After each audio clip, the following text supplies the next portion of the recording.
Hi, my name is Kylie Bakersky, and I will be talking about the genesis and validity of dissociative identity disorder. To start off, what is dissociative identity disorder? Dissociative identity disorder is a distinct disorder that involves the creation of alter identities in one person's mind. The personalities are sometimes referred to as ego states, selves, or alters. Along with the presence of these personalities, patients often experience identity confusion and memory problems. All in all, dissociative identity disorder is a valid disorder which is formed as a coping strategy and is a result of excessive childhood trauma. When repeated trauma occurs in early childhood, the dissociative response may become the first line of defense for the person to rely on, especially with abuse. When abuse occurs in the home, children often feel defenseless. In extreme cases, especially those involving sexual, physical, or emotional abuse, this feeling of defenselessness becomes a dissociation, which is a state of disconnection in the brain. The post-trauma model states that identities in DID are developed as a result of excessive, horrific trauma during childhood. The main argument against the validity of dissociative identity disorder is the effect that iatrogenesis has on mentally ill individuals. Iatrogenesis refers to the adverse effects resulting from medical treatment or advice. The iatrogenic socio-cognitive model claims that the condition of dissociative identity disorder constitutes a socially influenced phenomenon developed artificially and cooperatively between some therapists and their clients. Some people also believe that individuals can fake symptoms of dissociative identity disorder in order to receive benefits from agencies and the government, or to avoid responsibilities in their everyday lives. If the disorder leads to significant disruptions in a person's ability to function at home and the workplace, he or she may be able to qualify for Social Security disability benefits. To fake having this particular disorder would be an extreme action a person would take in order to receive help. A particular brain imaging study was done and serves as evidence of childhood trauma as the cause of DID.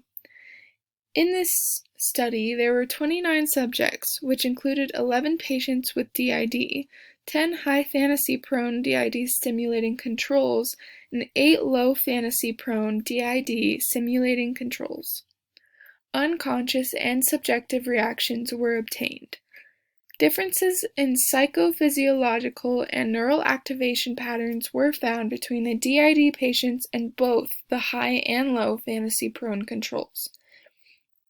This proves that the physical differences can be seen in the brains of DID patients when compared to average people.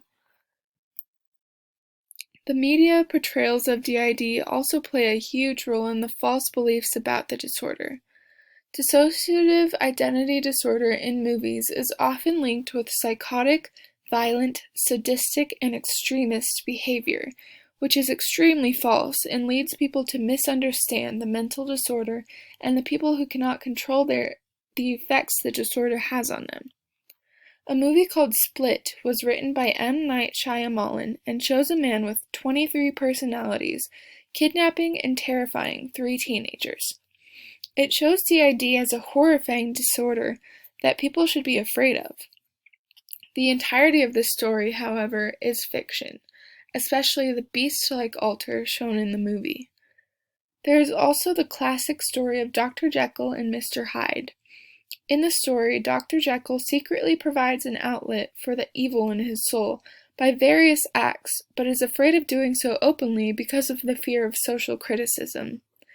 During his experiments, he succeeds in producing a concoction that enables him to release this evil in him from the control of his good self, thus creating Edward Hyde.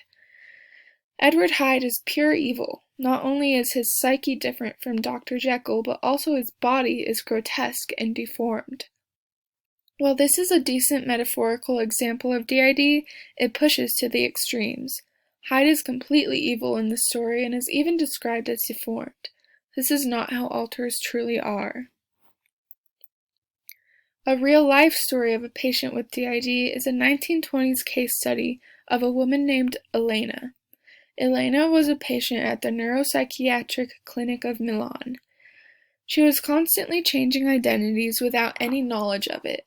There were at least 5 different alters: the Italian-speaking adult, the French-speaking adult, the French-speaking child, and a 12-year-old French-speaking girl.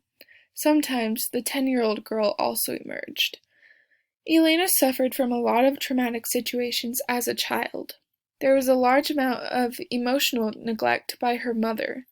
Her father was the only one she could rely on until he tried sexually abusing his own daughter.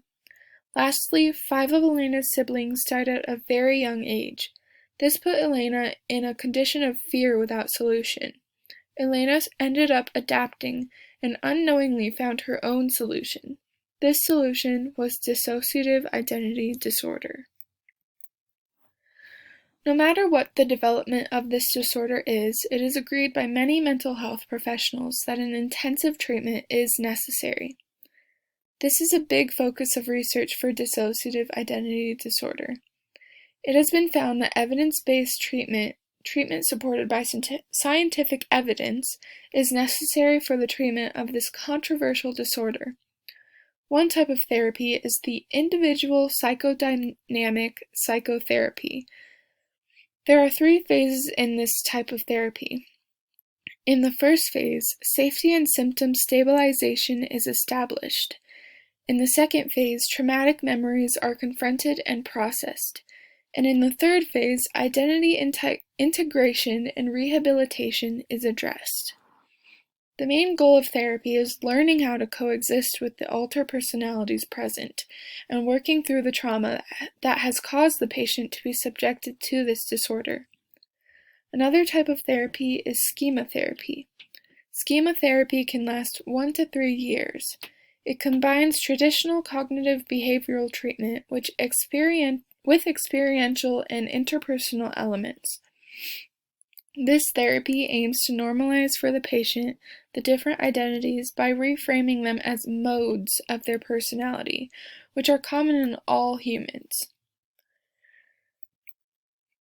The delivery of dissociative identity disorder as a real diagnosable disorder is proven by the past studies and patients with symptoms of this disorder. Many patients present signs of childhood trauma and a need to create a type of avoidant personality. Steps need to be taken to expand the education on the truth behind this rare and complicated disorder. It is not something we need to be afraid of. It is something we need to be aware and accepting of. Thank you.